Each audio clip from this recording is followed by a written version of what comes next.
It was supposed to be the biggest day of Alyssa Grace's career. At just 26, she was already one of the youngest rising reporters at a major news network. Smart, composed, and relentlessly prepared, she had earned something few journalists her age ever did: a live, in-studio interview with the President of the United States, Donald J. Trump. Her colleagues buzzed with excitement. Producers congratulated her. The studio hummed with anticipation. But beneath Alyssa's calm smile, a heavy weight pressed against her chest. It wasn't nerves. It was memory. Her father, Commander James Grace, a decorated Navy officer, had vanished during a classified mission more than a decade earlier. No body, no closure, just silence sealed behind layers of red tape and government secrecy. Since then, Alyssa had learned to bury that pain deep, especially in public. Her career thrived on control, on sticking to the script. And today, more than ever, she needed that control. The segment had been approved. The questions rehearsed. No surprises. The red on-air light blinked to life. Applause filled the studio as President Trump walked in. Alyssa stood, shook his hand, and guided him to his seat with professional ease. The first questions flowed smoothly: economic growth, foreign policy, national security. Trump answered confidently, occasionally scanning the studio as if distracted by a thought he couldn't quite place. Then, just as Alyssa prepared to transition to the next segment, Trump leaned forward. "I know you're supposed to ask the questions," he said calmly. "But may I ask you something, Miss Grace?" Alyssa hesitated, surprised. "Of course, Mr. President." He studied her for a moment. "What was your father's name?" The studio went silent. Producers froze. Cameras held steady. Alyssa's breath caught as a color drained from her face. "Commander James Grace," she said quietly. Trump nodded. "He served in the Navy." "Yes," she whispered, her voice beginning to crack. "What happened to him?" Her composure faltered. "He disappeared. In 2011. The mission was classified. We never got answers." No one moved. Even the floor manager stopped whispering cues. "I'm sorry," Trump said, his voice no longer political, just human. "I asked because his name appeared in a file I reviewed recently. When I saw your last name during briefing prep, I recognized it." Alyssa's heart pounded.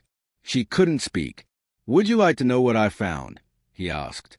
She nodded, tears forming. 3 weeks ago, during a review of unresolved military cases, I asked for reports on classified Navy operations that never had closure, Trump explained. An aide brought me a weathered box. Your father's name was on it. Alyssa's hands trembled in her lap. Inside were photos, letters, and a note addressed to you. It was never delivered, lost in bureaucracy. The camera slowly zoomed in on her stunned face. "I brought it with me today," Trump continued. "I didn't plan to do this on air, but I couldn't ignore it." He produced a small, sealed envelope, marked with a Navy crest and her name written in faded ink. Tears spilled freely now. Politics vanished. The studio dissolved into something intimate and fragile.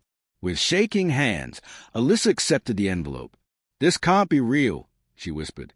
"It is," Trump replied gently. "Take your time." She opened it. Inside was a yellowed handwritten letter. Her voice broke as she read aloud. "My dearest Alyssa, if you're reading this, I couldn't make it home. I want you to know how proud I am of you. Keep chasing truth, even when it's hard. I believe in you. Love always, Dad." She covered her face, sobbing. Trump sat silently, giving her the moment. The studio, filled with seasoned journalists, held its breath. Nothing scripted had ever felt so real. After a moment, Alyssa looked up. How did you find this?" "I didn't," Trump said. "A young Navy clerk, Samuel Brighton, found it. He said, 'This doesn't belong in a box. It belongs in her hands.'" Alyssa whispered his name. "I remember him. He was my dad's assistant. He used to visit our house." "He never forgot your family," Trump said. The interview had transformed into something far more meaningful than headlines. Across the country, viewers watched in silence. Social media filled not with outrage, but empathy. "I always thought he was forgotten," Alyssa said softly. "He wasn't," Trump replied. Not by his men. Not by you. When the segment finally ended, long past its scheduled time, the studio remained quiet. No applause, just reverence. Afterward, a cool member approached Alyssa. "That letter reminded me of my grandfather," he said. "I never got to say goodbye." "Neither did I," she replied, clutching the envelope. "Until now." Trump lingered, thanking the staff, shaking every hand. Before leaving, he turned to Alyssa. "If you'd like," he said, "we can help you access the rest of your father's records." She stared at him. "You'd do that?" He nodded. "It's the least we can do." That night, alone in her apartment, Alyssa placed a letter beside her old navy blue journal, the one her father knew about, the one filled with poems and a dried flower from the day he left.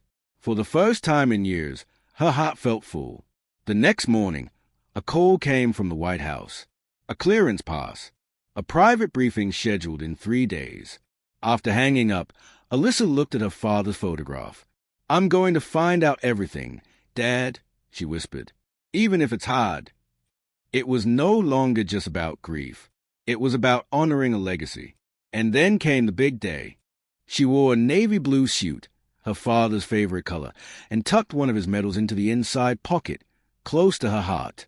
Standing outside the government building where she was scheduled to receive a classified briefing, Alyssa hesitated. What if she wasn't ready for the truth? Then she remembered his words. Keep chasing truth, even when it's hard. She took a steady breath and stepped inside. The briefing room was small and windowless, secured by layers of clearance. A colonel named Marissa Clark greeted her with a gentle smile and slid a thick folder across the table. Inside were mission reports, transcripts, maps marked with coordinates, and a heavily redacted statement from someone identified only as Subject K. Alyssa swallowed. "Did my father die in combat?" Colonel Clark paused, choosing her words carefully. "Your father's mission was compromised, but he was never confirmed killed." Alyssa blinked. "You're saying there's a chance he's alive?" Clark hesitated. "We believe he survived the initial ambush. After that, we lost the trail." For the first time in more than a decade, hope stayed, fragile, terrifying, and alive. That evening, Alyssa sat beside the Potomac River, the folder resting on her lap as dusk settled over the water. She read every page slowly, absorbing each detail. The journalist in her wanted to expose everything, to demand answers, to question why families like hers had been left waiting in silence. But the daughter in her knew this wasn't just a story. This was her father's life. By the time night fell, she had made a decision. "I will tell this story," she promised herself, "but not as a scandal, as a tribute." With that, her purpose became clear. It was no longer about headlines. It was about healing, hers and others. When Alyssa returned to the studio, she wasn't just a reporter anymore. She was changed. The producer hugged her tightly. "The whole country saw that moment," she said. "We've never had anything so genuine go viral." Alyssa smiled softly. It wasn't a segment. It was real. Another reporter stopped her in the hallway. "You gave voice to something a lot of us bury," he said. "Thank you." Later that day, the network asked if she would consider a special feature. The letter my father left behind. Alyssa agreed, but on one condition. "I want this to honor every missing or forgotten soldier," she said. "Not just mine." The room nodded in agreement. A few days later, an envelope bearing the presidential seal arrived at her apartment. Inside was a handwritten note. "Alyssa, your strength reminded the world what real patriotism looks like. Your father would be proud. Keep asking questions, especially the ones that matter. Donald J. Trump." Beneath the note was a folded American flag, flown over the White House on the day of their interview. Alyssa held it carefully, feeling her father's presence once more. It wasn't about politics. It was about people, and the weight of silent sacrifices finally being seen.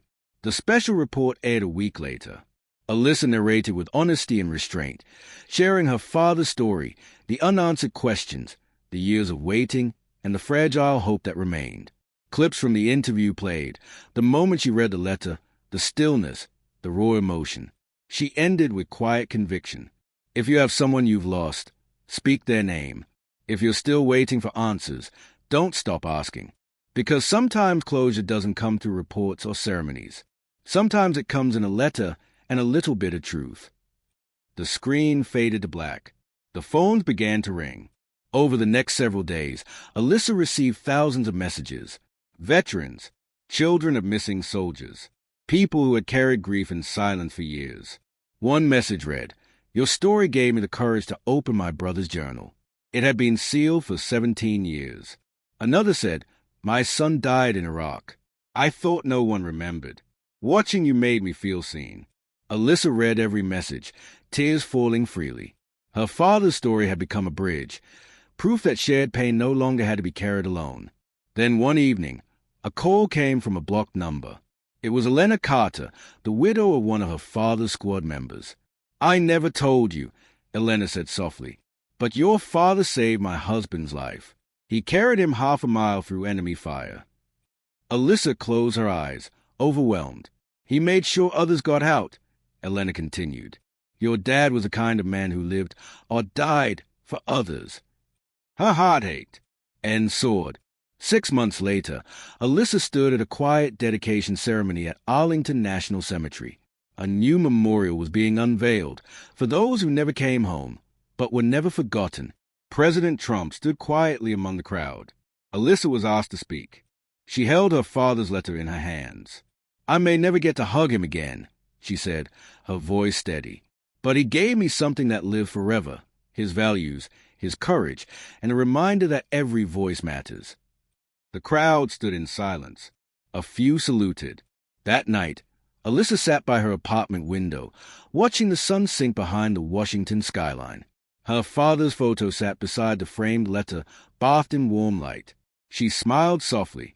What began as a formal interview had become something far greater, a moment that reconnected past and present, grief and purpose, silence and voice. All because someone asked a simple question. What was your father's name? A question that brought a studio to silence and a daughter back to life.